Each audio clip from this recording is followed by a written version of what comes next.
We had dreams, made plans, said I love you every day. I loved my wife, thought she loved me too. Turns out, not so much. How'd I find out? Total accident. A nurse I know, Rhonda, saw Diana at a restaurant while out with her husband. Rhonda had met Diana at a hospital party last Christmas. Good memory for faces. She also knew the guy Diana was with. That part comes later.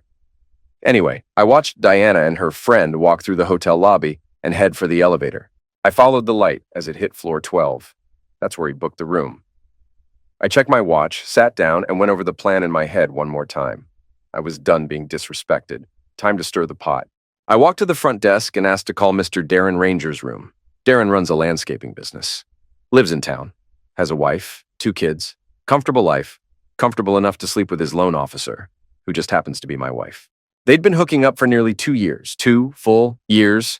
I found out from Rhonda, again, total accident. She saw them together the weekend I was working a brutal 18-hour shift full of drunks and stab wounds. Darren had done some yard work at her house, so she recognized him right away. That's how it started unraveling. A few days later, I mentioned to Diana that Rhonda said she saw her at a restaurant with a friend. Didn't say who. Just made small talk, food, maybe we should go sometime. Diana went pale, recovered quick, said, sure, and dropped it. But I didn't. Next week, I talked to my dad, asked what he'd do if he thought his wife was cheating. He was shocked. He liked Diana, thought we'd be having kids soon. We had a long talk, agreed not to tell Mom.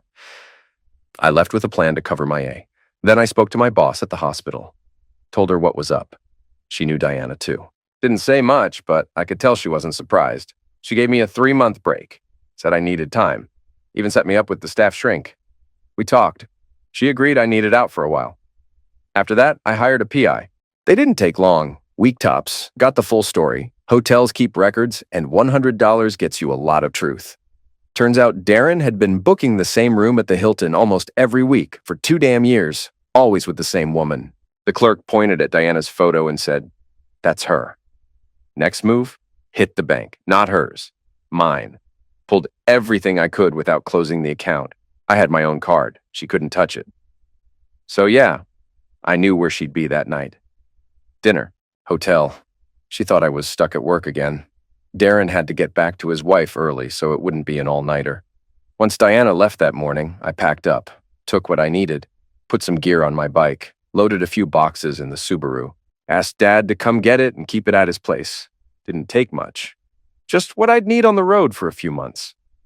That day felt off, like something died, and yeah, it did. My marriage. My ride's a 2016 Honda Africa Twin. Got racks, fog lights, heated grips, GPS, crash bars, all the good stuff. Perfect for long trips.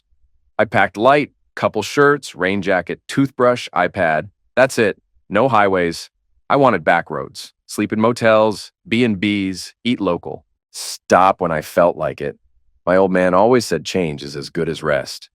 He wasn't wrong. And if there was ever a time for change, this was it. Planned a full loop of North America. Up the coast to Maine, into Canada, New Brunswick, Nova Scotia, then ferry to Newfoundland. Tour the island, head back through Quebec and Ontario, cross the prairies, hit the Rockies, then down the Pacific coast to San Diego. From there, cut across the Midwest, end up in Albany. 3, maybe 4 months. Hell, maybe after that I'd join Doctors Without Borders. Do something useful far from the ER in Albany. Tired of patching up drunks and idiots with bullet holes. But first, I had a little unfinished business. I walked up to the hotel counter. Can I speak to Darren Ranger? I asked. The clerk nodded and dialed. After a few rings, someone picked up. She handed me the phone. Can I speak to Diane Walters? I said. There was a pause. Then he stammered. There's no one here by that name. Must be a mistake. Just tell her there's been a passing in the family, I said, calm as stone. Wait, what? He said. Tell her husband died today. David Walters is dead, I said flatly. I could hear shuffling on the other end, low voices, movement. Tell her husband is dead, I repeated, loud enough to cut through the noise. Then I hung up. I handed the phone back. The clerk stared at me like I was a ghost. Thanks, I said with a small smile like I'd just asked for change. I walked outside. My bike was right there. I threw on my gear, pulled on the helmet, and sat for a moment, letting the night breathe. Not long after, Diane burst out of the lobby, eyes wild, looking up and down the street. It was dark. She didn't see me. She dove into a cab and was gone. I figured she was heading home, her home now. Me? I was already free. Oh my God. Someone called Darren's room, told him David was dead. What the hell? My stomach dropped. I threw on my clothes, heart racing. Darren asked what was going on, but I didn't answer. I just bolted for the elevator, slamming the button with shaky fingers. Outside, I jumped into the first cab I saw. Cedar and 12th, now! The ride felt endless. My brain kept screaming, "It's a mistake! Has to be!" When the cab stopped, I ran inside the building, hit the elevator, punched the button like that'd make it move faster. As soon as the doors opened, I ran down the hall, fumbling with the damn keys. I busted in. "David!" I yelled. Silence. I tore through the place. Living room, empty. Bedroom, nothing. Bathroom, no sign. Gone. I dropped into a chair at the kitchen table, gasping, heart about to explode. I reached for my phone and saw it. An envelope. My name scribbled across the front. Oh, no. Hands shaking, I opened it. Inside, one sheet of paper, and David's wedding ring. Crap. He knew. I unfolded the letter, eyes flying across the words. "Diana, consider me dead. Our marriage has been over for a long time. That's why I left. I took what I wanted. The rest is yours, do whatever. I told the management company I'm not coming back. Stay or leave. Your call. Don't try to find me. I'm out on the road, clearing my head. Work, life, and your thing with Darren. You clearly don't want to be married to me. Live your life. Good luck. One last thing. My lawyer will be in touch. Use that info or don't. That's on you." The letter slipped from my hands and hit the table. Oh, F, what now? I never thought he'd find out. Not like this. Darren wasn't even serious. It was just dumb fun. David was always buried in work. Even when he came home, he was tired. We barely touched. I was lonely, yeah. I figured we'd get back on track once things settled. Couple kids, a house, something normal, guess not. Darren made it easy. He was funny, flirty. It was supposed to be harmless. Once or twice a week, nothing big. Never thought it'd blow up like this. I tried calling David. Number's dead. I called his dad. "He's gone," John said, "and you can go to hell." Click. I looked around. The place felt cold. Most of David's stuff, gone.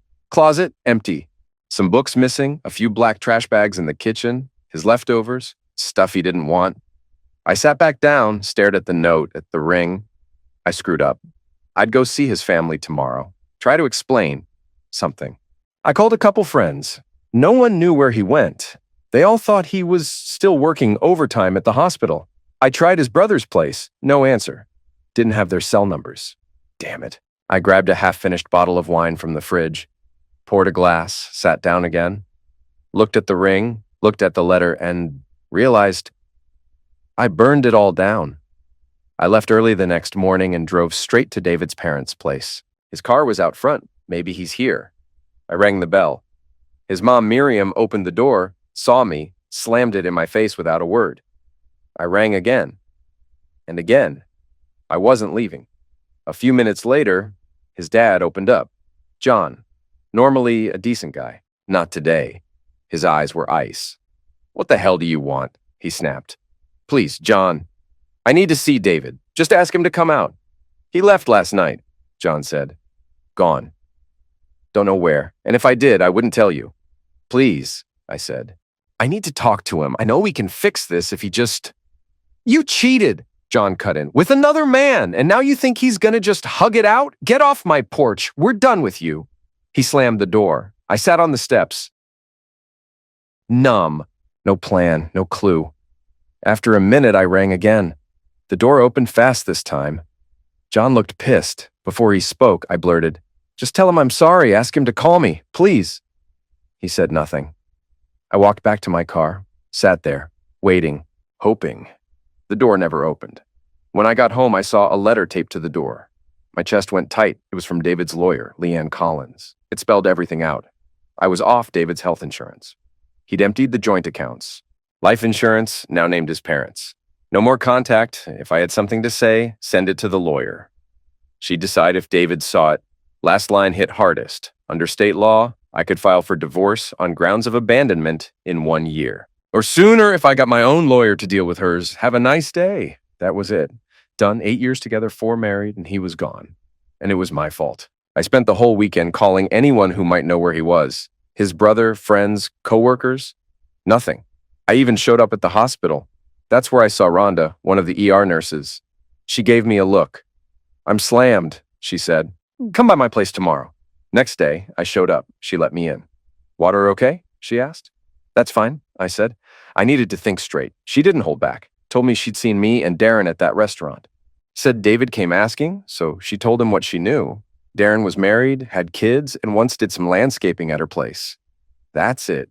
She looked at me like I was a fool, like I'd thrown away my whole life for nothing. Her kids kept running through the kitchen. She yelled at them now and then turned back to me. I thanked her and got up to leave. As I hit the door, she said, Everyone at the hospital knows. David's not coming back anytime soon. That broke me. I got in the car, started it, and just sat there for a while, watching her house fade in the rear view as I drove off. Lost. A month later, I made it to Newfoundland. Place was unreal. Wild views, clean air, kind folks. I spent over a week riding the island. The roads twisted through forests and coastlines. Just me, the bike, and silence. I needed that. Near Avalon Peninsula, I nearly got wrecked. A moose walked straight into the road. Huge. I swerved, heart slamming, and pulled over. Watched it slowly wander off. I'd been warned. They're no joke. You hit one, that's it. No more ride. No more anything. After that, I only rode during daylight. I stopped in a tiny spot called Petty Harbor. After visiting Cape Spear, the farthest east you can go in North America, I got myself some ice cream. That's when the rear tire gave out, flat as hell. But this wasn't Albany. Before I even finished my cone, 4 people offered to help. One old guy even tried patching it with duct tape. I laughed, thanked him, called Canadian Auto Club.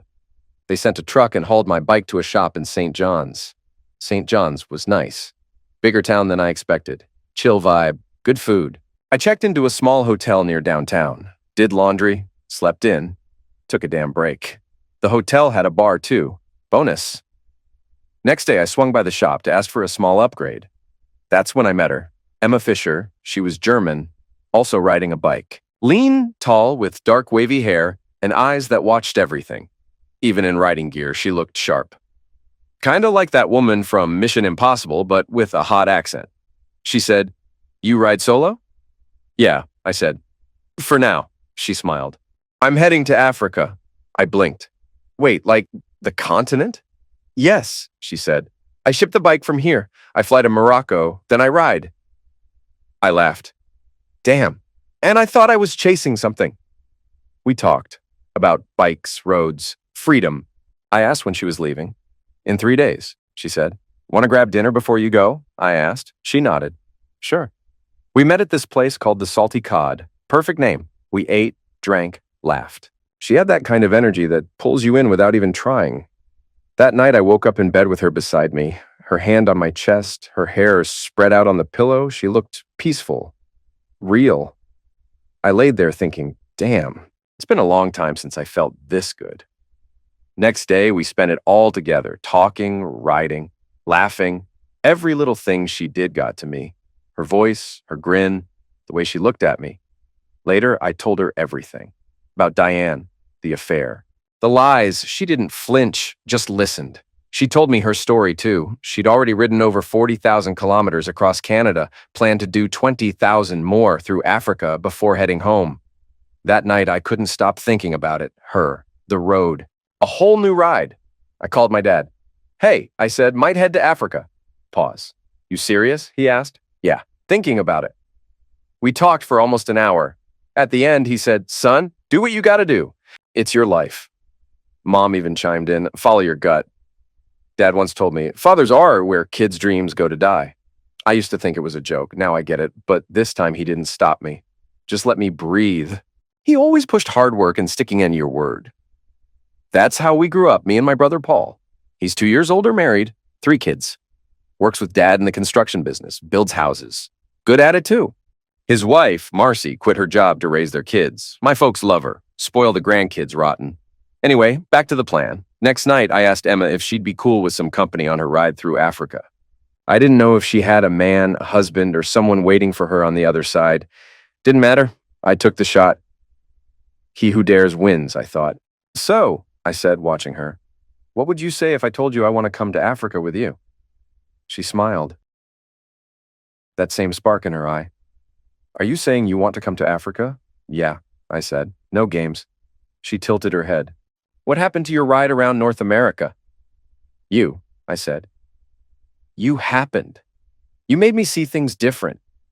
Africa's new, wild, way out of my comfort zone, but maybe that's what I need. Something big, something scary. It could suck. Or it could be the best thing I ever do. Either way, I want to find out. I looked out the window. I'm still too close to Albany. I need real space. She nodded. First problem, you gotta ship your bike. Didn't waste time. Called the same shop Emma used. Asked if they had room for one more bike in the container. Owner called back in an hour. If you come now and sign, he said, we'll get it ready by morning. Done. I showed up, signed the forms, paid what I had to. Shipping a bike ain't hard, just takes cash. 2 days later, Emma and I flew out of St. John's. First to Toronto, then Paris. From there, Lisbon. Final stop, Casablanca. Casablanca was wild, in the best way. Locals call it Aldar al-Baida. It's Morocco's main port, sitting right on the Atlantic. City's huge, like 4 million people. Old buildings stand next to shiny glass towers. Streets full of noise, smells, heat. Total chaos, but the kind that gets under your skin. I booked us a cheap hotel while we waited for the ship to show up with our bikes. Emma drove me all over town to help get the gear I was missing, stuff I didn't even know I needed for real off-road riding. When we weren't shopping, we just wandered. Ate street food, checked out old sites, got lost on purpose. Everything felt new and loud and alive. Then came the news. Storm out in the Atlantic. Our ship was running late, 2 more days. We ended up staying 8 nights. Some of those nights, best I've ever had. The others, just as good. It's been almost 2 months. Still nothing from David. Not a call, not a text. I'm starting to get it. He's really done with me. But damn, was I that wrong? He was never home. That damn hospital always came first. I needed him, and he just wasn't there. I love the guy, but we barely saw each other. I got needs, too, you know. Yesterday, Darren showed up at the bank. Says his wife's not on edge anymore, so we can start hooking up again. I told him David left me. He just laughed and said, well, at least now we don't need to pay for hotel rooms. That's all he had to say. I swear, if I don't feel a man inside me soon, I'm gonna snap. I wanted that to be David. But if he's not coming back, maybe I'll settle for Darren. Damn it! David! I couldn't believe how damn beautiful Morocco was. And Emma? Same thing. The more time I spent with her, the more I liked her. Sure, she looked amazing, but that wasn't it. She was smart, sharp, knew how to handle herself. Rode like she was born on 2 wheels. Had more sense than most people I've ever met. I learned a lot from her, fast. One night she told me about her ex-longtime boyfriend back in Berlin. She called him her common-law husband. Guy left her for someone else, ended things real cold. So she tossed his crap off the balcony and kept going. No tears, no drama, just done. I respected that. In Casablanca, I grabbed everything I needed to handle the road. Gas, oil, water, tools, stuff for tire changes, busted chains, whatever. I upgraded my bike too. Metal skid plates, bright LEDs, better battery, jumper cables. Got a new GPS that worked off satellites instead of cell towers. Bought solid riding gear, a decent sleeping bag, and an inflatable pillow. Picked up a small gas stove so I could boil water and make coffee on the go. That alone felt like a win. We planned to camp when we had to, but sleep in local B&Bs when we could. The food? Let's just say my stomach didn't love it at first. I spent the first few days glued to the bathroom. Emma thought it was hilarious. She could eat anything from anywhere. I finally caved and got some pills to help things settle. Drank a ton of water too. Rule 1 from med school, don't let yourself dry out. After that, I was fine. A letter came in from my lawyer. Diane hadn't filed anything. No contact, no letters. I guess she'd either finally accepted it was over or was still lost on what to do. Either way, I didn't care. She'd wanted another guy. Fine. Just wish she told me instead of lying and sneaking around like I wouldn't notice. She could have saved us both a lot of crap. After Casablanca, we rode south toward Marrakesh. Could have taken the A3, but we picked the long way. Through El Jadida. Hot day, but the ride was worth it. That town was beautiful. We stayed one night, then moved on to El Baduza by the coast. Cooler air, good break from the heat. Emma hadn't been there either, so it was new for both of us. She spoke 5 languages: German, English, French, Spanish, even some Arabic. In just a week, she'd already used them all. And that German accent, man, it got me every time. From Casablanca to Marrakesh, we took 5 days. Rode over 1,300 kilometers. Best damn trip of my life. Stopped in Safi and Essaouira before heading inland. Marrakesh was wild. Mix of old and new, packed with people, about 1 million of them.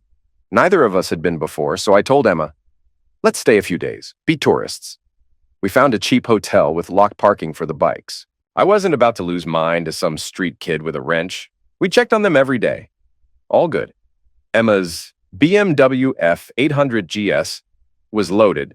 Everything you could ask for on a long ride. I thought about upgrading later, but for now, my Africa twin was doing just fine in Africa. It's been over 2 months. Still nothing from David. No call, no text. Nobody who knows him will talk to me. I've tried his parents again.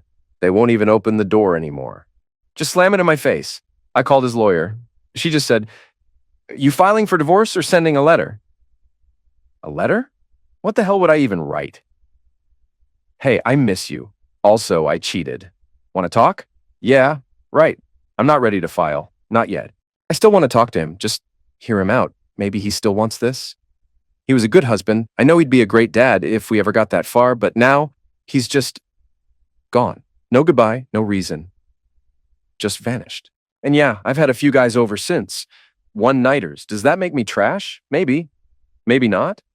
He left me. No warning, no word. What was I supposed to do? Wait around like a fool?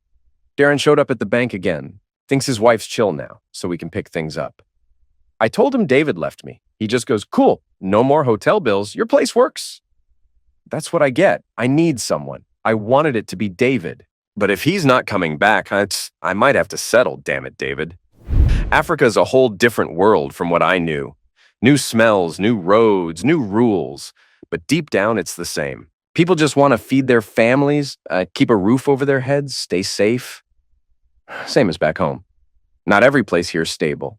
But Morocco, it's holding up better than most. Traveling with Emma's been wild in the best way.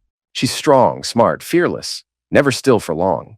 She pushes me, makes me drop my fear, open up to stuff I'd never even think about before.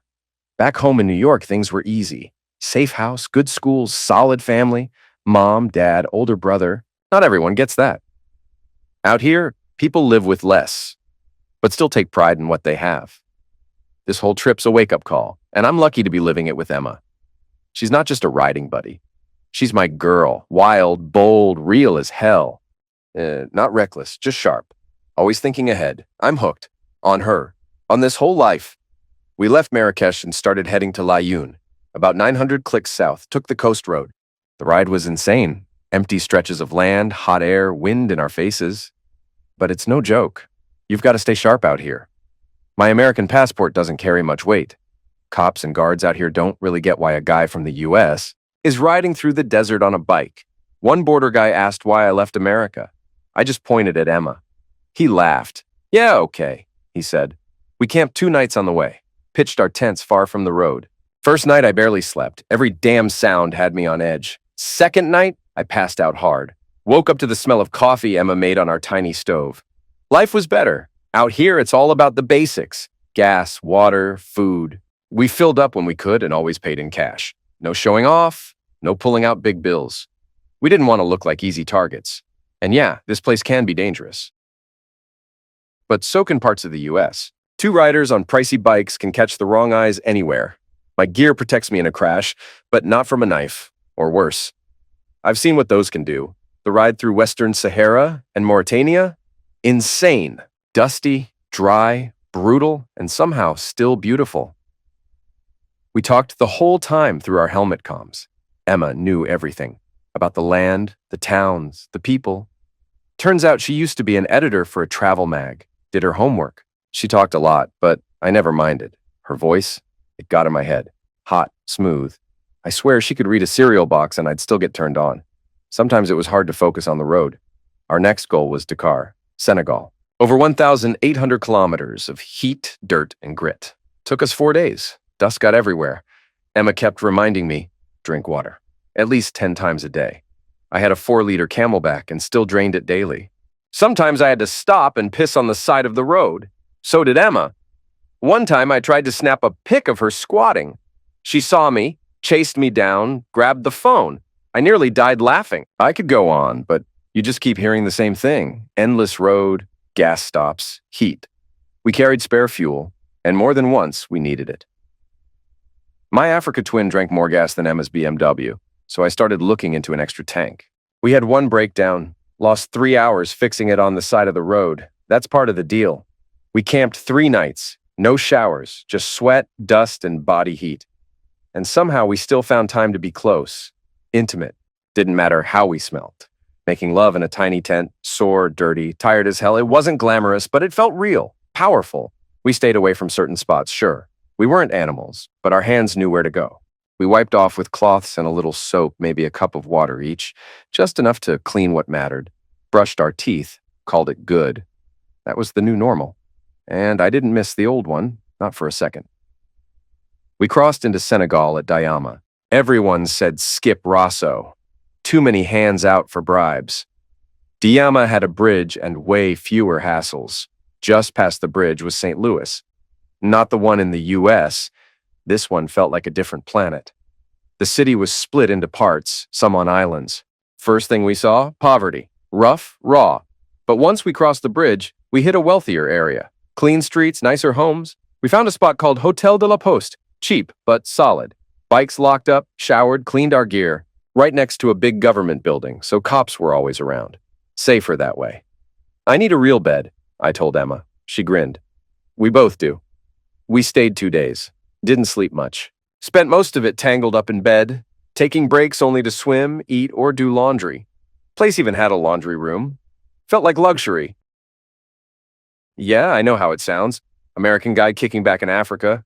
But truth is, most of those big houses around us were owned by locals. And prices? Way cheaper than back home. $50 a night for a place that had cost $200 in the States. No guilt here. When the Wi-Fi worked, I checked email. Mostly my parents. You alive? Where are you? Eat anything weird?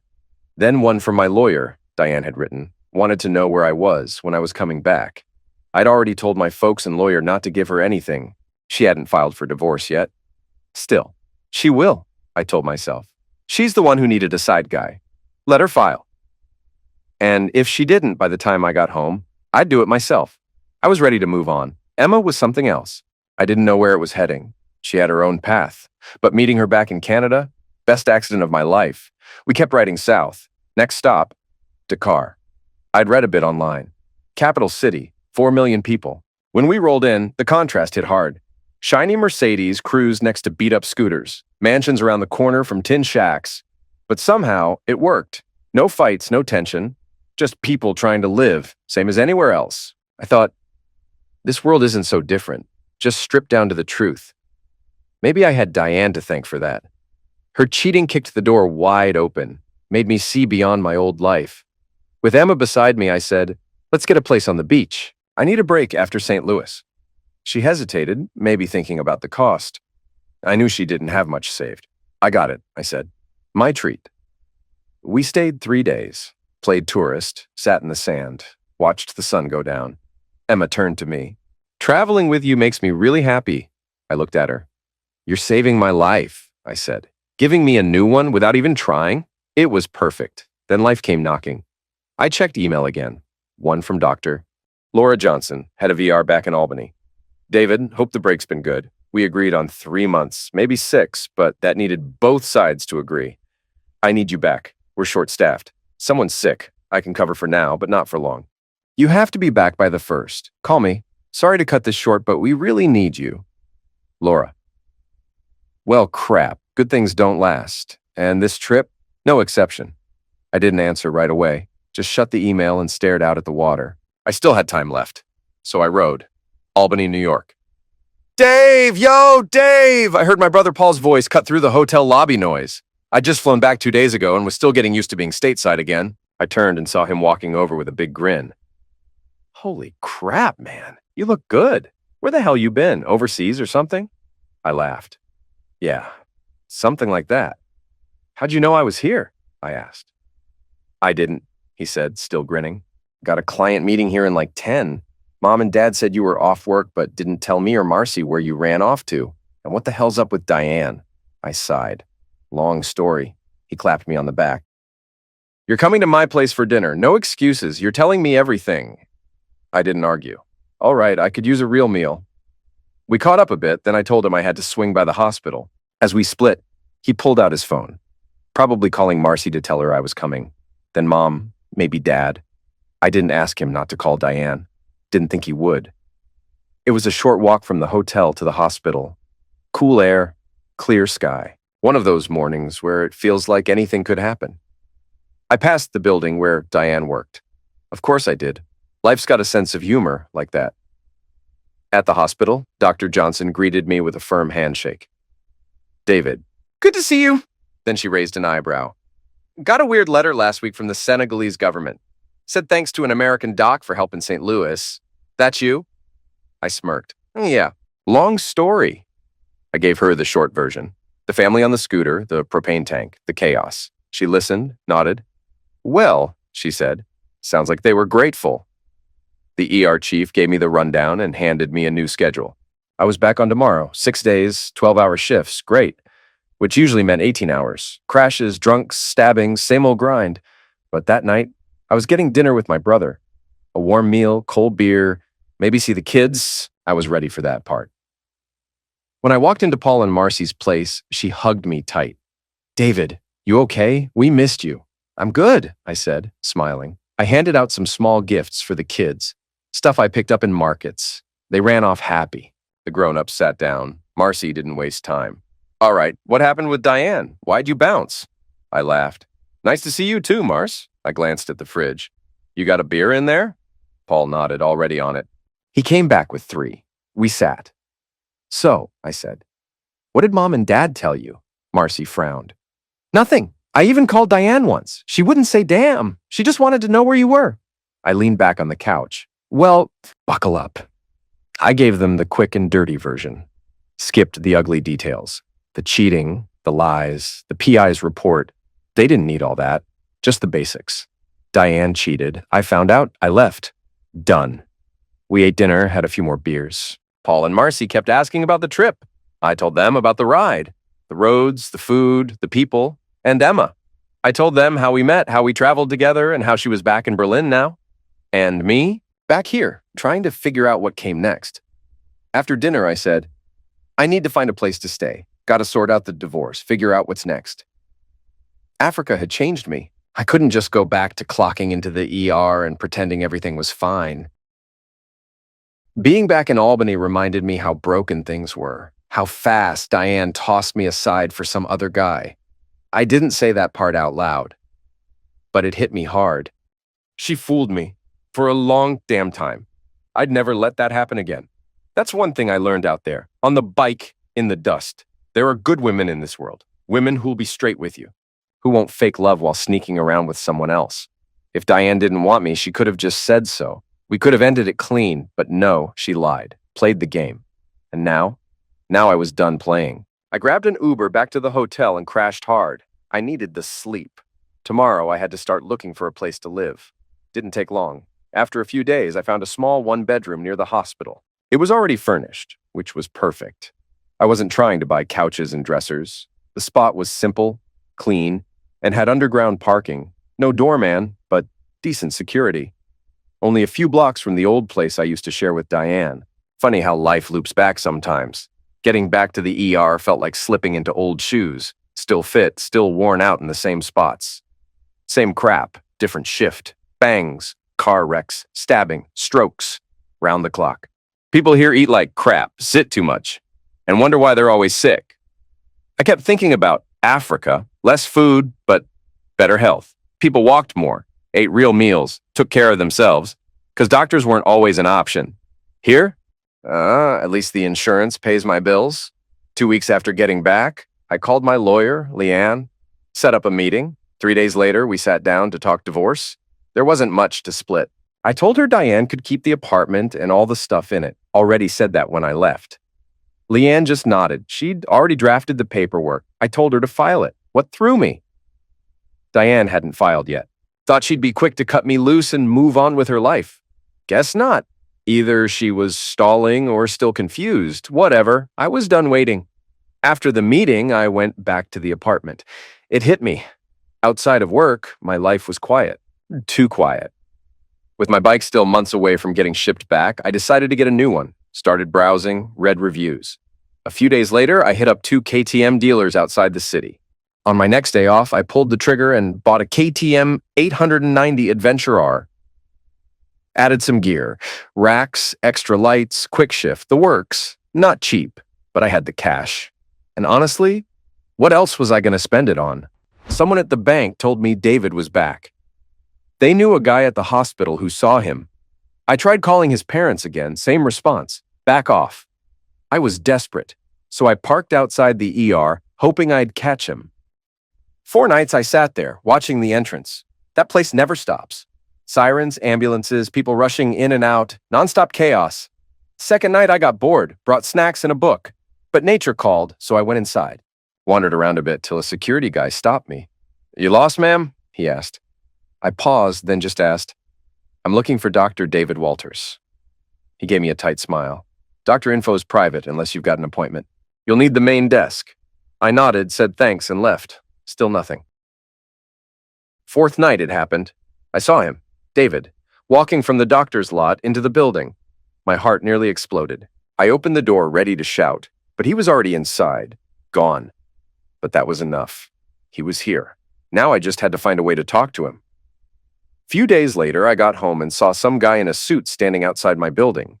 He checked his phone, then looked at me. "Diane Walters?" "Yeah." "Who's asking?" He didn't answer, just handed me a fat envelope. "You've been served." And then he stepped back, snapped a pic of me holding it, and walked off to his car. I stood there, stunned. Crap. I knew it was coming. David had filed. Okay, I did something kind of stupid. I followed David after he left the hospital 2 days ago. He went to an apartment building, just a few blocks from our old place. Well, my place now, I guess. Now that I knew where he was, I just had to grow a pair and go talk to him. I waited a few more days, too nervous to do anything. But tonight, I said screw it. I put on the jeans he used to like, the tight ones with heels and a white tank, hair up in a ponytail, just how he liked it. Nothing crazy, clean and simple. If things went right, the jeans and tank wouldn't stay on long anyway. I hit the store first, grabbed a 6-pack of that IPA beer he liked. No clue what IPA even means, but I knew he used to drink it. Got myself a bottle of California Chardonnay, too. Heart pounding, I walked to his building and rang the buzzer. I hit the call button for his unit. After a few rings, I heard him. "Yeah? David? It's me." Who's this?" "It's Diane, your wife." Silence. "Can I come up?" More silence. "I just want to talk." It felt like forever. Then, buzz. I grabbed the handle fast, scared he'd change his mind. The elevator felt slow as hell. My legs were shaky. At his door, I stopped, took a breath, then knocked. I wasn't shocked when the intercom buzzed. Happens all the time. Kids selling cookies, people pushing religion, politicians begging for votes. But this one caught me off guard. It was Diane's voice. I should have ignored it, should have walked away. But I hit the buzzer anyway. A few minutes later, a knock at the door. I didn't rush to answer, took a breath. Let the swirl of thoughts pass. Anger, questions, old stuff I didn't want to feel. Then I reminded myself, I'm not that guy anymore. I've moved on. I opened the door. There she was. She looked good. Tired, yeah, but good. Still my wife, at least on paper. She just stood there, not sure what to say. I stepped back. "Hey, Diane, what's up?" "Hey, David," she said. Her voice was softer than I remembered. "I wanted to talk. You've been hard to reach, hard to find." I turned and walked into the kitchen. She followed. I spotted a bottle of wine sticking out of her bag. I grabbed a glass, set it down. She handed me the bottle. I went to pop the cork, then saw it had a screw top. Classic. I opened it, poured her a glass. She pulled out a can of IPA, handed it over the counter. I shook my head. Nah, I'm on call tonight. I filled a glass with ice, poured some Diet Coke. Let's sit, I said, nodding toward the table. This wasn't going to be some casual couch chat. I was ready to end this. For real this time. I shouldn't have come. The second he walked in and didn't even look at me, I knew this was going to go bad. Real bad. He just stood there, arms crossed, jaw clenched like I was a stain he couldn't scrub out. No hi, no small talk, just ice. You're not even going to say hello? I asked, trying to soften the edge between us. David looked at me with dead eyes. Why the hell would I? He said. Cold as winter. God, that voice, that tone. It used to make me feel safe. Now it felt like a colt to the chest. I reached into my bag and pulled out the gold wedding band he'd left behind. Laid it gently on the table like it meant something, like he might still care. You scared the crap out of me, I said, my voice cracking. Calling the hotel like that, pretending you were dead? Darren didn't even recognize your voice. Then I get home and find your ring and that damn note. He didn't say a word, didn't blink. I tried reaching out to your family, I added, softer now. Your dad told me to go to hell. David's eyes narrowed. He's right, he said. You belong there. I swallowed hard. I'd cried too much already, but my chest still ached. I've been in hell ever since you left, I whispered. He leaned in just enough to make me feel small. What the freak did you think was gonna happen, Diana? David spat. You screw my friend, lie to me for months and think I'm just gonna what? Send you flowers? It wasn't like that, I tried. Then what the hell was it? He barked. Because from where I'm standing, it looked like you just got bored of playing house and decided to screw the neighbor. I looked down at the table, couldn't meet his eyes. I was lonely, I said quietly. You were always working. You'd come home late, tired, barely spoke to me. So that gives you the green light to cheat? He snapped. You needed attention that bad? You couldn't call a friend or go to therapy like a normal freaking person? Nah. You needed Darren's pecker to feel alive again? I flinched, like he slapped me. But I didn't fight back. I deserved that. You didn't even have the guts to talk to me, David said, disgusted. You just went behind my back, made a fool out of me. You chose that. So don't act like it just happened to you. There was a silence between us, thick enough to choke on. Did you sign the divorce papers? He asked finally. I shook my head. No, I don't want a divorce, I said, forcing my voice to stay steady. I want to fix this. I want us to be a family again. David let out a short, humorless laugh, bitter as poison. You serious right now? He said. After all the crap you pulled, you still think there's a we? I'm still your wife, David. I want to be your wife again. I want to raise our kids together. I want to be with you. He stared at me like I'd grown two heads. You're not my wife. You're the woman who nuked everything we built. You think sorry and a sad little speech is going to rebuild the ashes? You screwed a guy I used to call a friend. You think that just goes away? Please, I said, barely above a whisper. We can make it work. No, Diana, we can't, David snapped. You enjoyed spreading your legs too much. That kind of stain doesn't wash out. I bit my lip so hard I tasted blood. Don't say that, I murmured, shaking my head. Why not? It's the truth. You ruined everything. I'm just here to bury what's left, he said. I've moved on. You should too. I'm not the same man who walked out that door 6 months ago. And I'm sure as hell not the man who's going to take you back. Desperate, I stood, walked over to him, hoping touch could do what words couldn't. Just one kiss, please. He didn't stop me. I kissed him, soft, meaningful, trying to reach that part of him that once loved me. He didn't kiss back. After a second, he pulled away and wiped his mouth with the back of his hand like I'd spit on him. That's it. That's what you came for, he said, looking at me like I was a stranger. Then take this damn ring and go. You don't get to haunt me anymore. He didn't have to say another word. I picked up the ring, put it back in my bag, and I walked out of his life for the last time. It hit me on the stairs. Not a little regret, not a flicker of sadness, a flood. He was gone, for real. And I was the one who lit the match.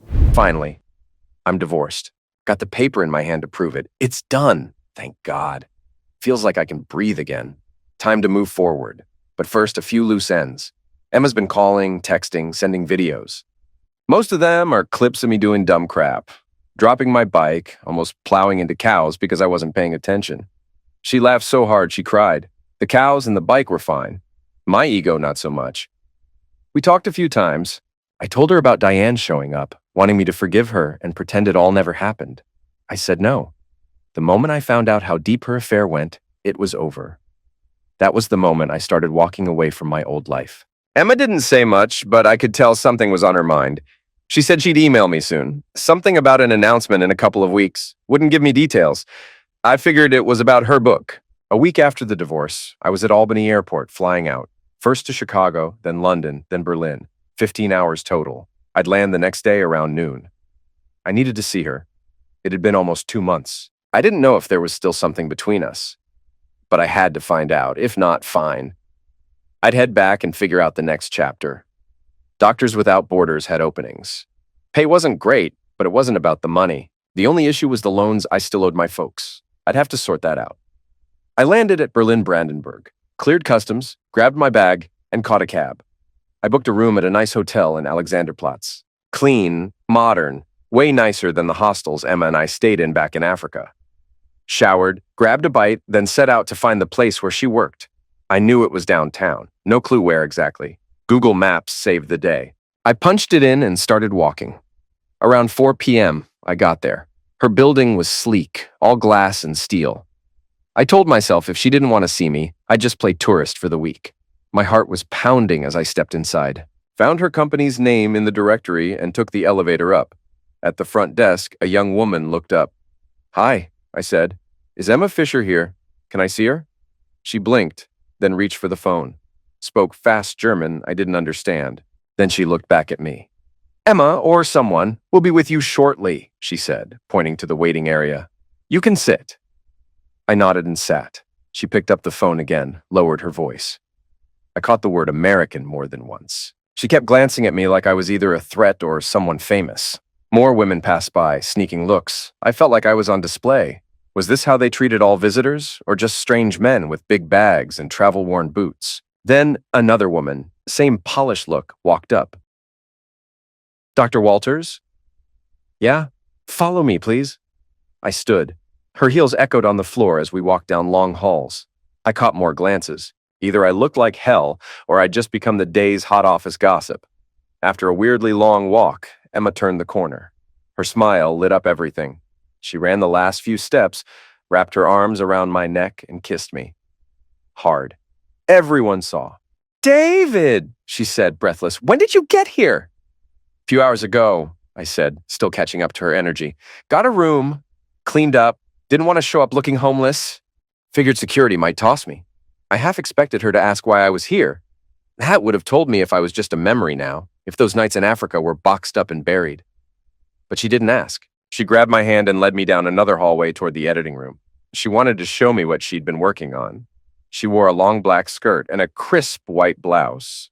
Soft heels. Totally different from the dusty gear I'd seen her in before. Or the version of her I liked best. No clothes at all. Tangled up in a tent in the middle of nowhere. Yeah, I'm a guy. I liked the unclothed part best.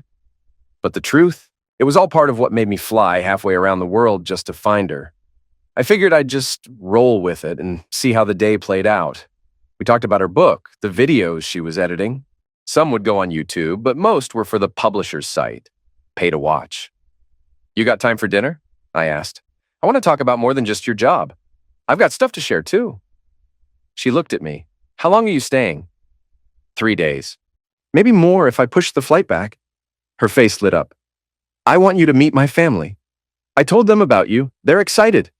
That caught me off guard. Her family? I didn't expect that.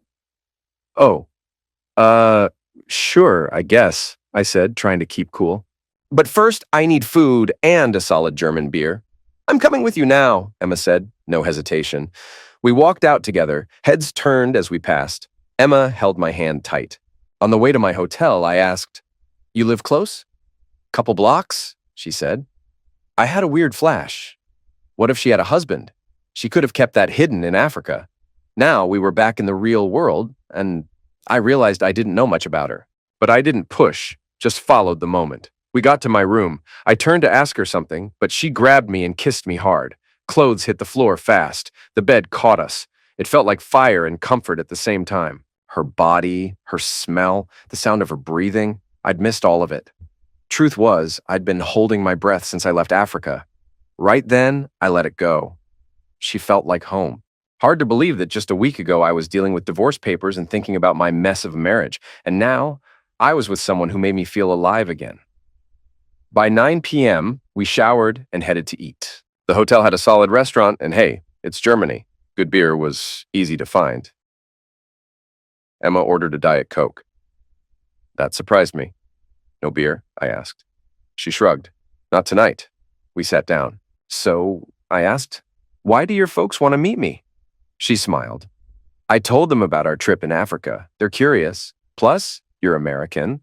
That's still interesting to people here. She took a sip. My parents visited the U.S. a few times. My aunt lives in Florida, near Tampa. She loves the beach. Has arthritis, though. She laughed. It helps. Then she added, we can take the train to see them tomorrow if you want. How far? 6 hours. Where do they live? In Ulm, south. My dad worked for Volkswagen in systems or something. I never really got it. Mom was an accountant, both retired now. I nodded. All right, let's do it. She looked at me for a second, then said, so, you're officially a free man now? I smiled. Yep, got the paper to prove it. I pulled it from my pocket, folded and worn, and laid it on the table. Emma glanced at it. Never seen one before. How's it feel? Good, I said. It was over the minute I found out she was with someone else. 2 years of lies. That's not love. I sipped my beer. Shrugged. Emma leaned in a bit. So, what now? There was something behind the way she said it. Like this trip wasn't just for fun. Like she was testing the waters, seeing if I was serious or just chasing a feeling. The truth? I didn't know yet, but I felt something real between us. It wasn't just heat. It was deeper. And no, it wasn't just a German thing. I knew that now. I wasn't sure I wanted to stay in Albany much longer. That city had too many ghosts, too much pain. I wanted something new, something far. And Emma, yeah, you're a big reason I feel that way. I grinned. She grinned back. That night, we stayed at the hotel. The next morning, we stopped by her place so she could pack and make a few calls. Then we grabbed a cab to the train station. I've always liked trains in Europe. No TSA nonsense. Just get on and go. We found our seats, settled in, and watched the world roll by. When we got to Ulm, her parents were waiting. Older couple, mid-60s maybe. Emma looked just like her mom. Same eyes, same hair, her dad's smile. We said our hellos, then walked to their car. A Volkswagen wagon, what they call an estate here. Their house was old, but spotless. Inside, all updated, shiny floors, modern kitchen, really nice. I said, your dad did great work. My old man's a builder, he'd approve. Her dad, Carl, stood a little taller hearing that. They handed me a beer. Emma got drinks for the rest. We sat in the living room and I could feel the questions coming. But Carl started slow. So, you're American. Where from? I figured I'd turn on the charm. My folks drilled that into me. First impressions matter. Albany, New York, I said. Couple hours north of the city. They both nodded, but I could tell. This was just the start. Thank God Emma came back with drinks. Beers for me and Carl, wine for her mom, water for herself. That last one caught my eye. Things went quiet, a little tense. I knew I had to steer the talk before I got grilled alive. Best move? Ask about them. People like to talk about themselves. And it gave me room to breathe. Carl lit up, went off about German cars. Volkswagens mostly. Guy knew his stuff. I let him talk. I respected the passion. Maria was more low-key. She used to work in accounting. Now they were both retired. Said they planned to travel. Spain, Greece, warm places. Funny, sounded just like my parents. They bought a big van, planned to see the States and spoil the grandkids. Too bad I hadn't added to that crew, or so I thought. Dinner was still cooking, and Carl kept chatting about bikes and beer. Emma kept watching, like she was checking how I handled him. At one point, Carl said he was the reason Emma rode bikes. Had a couple himself, still rode a BMW 1200, said he'd show me the garage tomorrow. The whole night felt like a test, like a job interview I didn't sign up for. I half expected Maria to stick me in a guest room. But nope. Fresh towels were laid out in Emma's room, both our names. That surprised me. When we climbed into bed, I played it safe. Boxers on, 0 moves. Emma raised a brow. What's with the boxers? We're in your folks' house, I said. Feels weird to be unclothed here. She laughed. My parents sleep unclothed. You're good. Now get those off. I haven't seen you in months. I want all of you. Her words hit deep. I leaned in close. How long? I asked. She blinked. What? I'm a doctor. I know what I'm seeing. I looked at her belly. You're showing, I guess, 3, maybe 3.5 months. She froze. Oh my God, she whispered. She got out of bed, grabbed something from her bag, held it up, a pregnancy test. 2 blue lines. My brain spun. I did the math. St. Louis? Dakar? Emma spoke softly. I saw a doctor last month. Got an ultrasound next week. I sat there stunned. I flew to Berlin thinking we'd maybe part ways, maybe stay friends. But now, everything had changed. I stood, went to my bag. My heart pounded. I dug around and found what I'd brought, just in case. A small velvet box. I walked back, hands shaking a bit. Emma sat up, unclothed, eyes wide. I opened the box, a simple ring. Will you marry me? I asked. She gasped. Yes, yes, yes. I pulled her into a hug, careful with her belly. We held each other like the world had just shifted because it had. Then I remembered her parents. I got dressed fast, opened the door, and there they were. Carl and Maria clearly had been standing there, listening in. I smiled. We'll be right out. Emma threw on clothes just as quick. We walked into the living room. Carl and Maria were already smiling. Maria knew. Of course she knew, moms always do. But Carl, he surprised me. He clapped me on the shoulder, then hugged me. What can I say, Emma? He laughed. He's a good man. Just make sure next time he buys a real bike,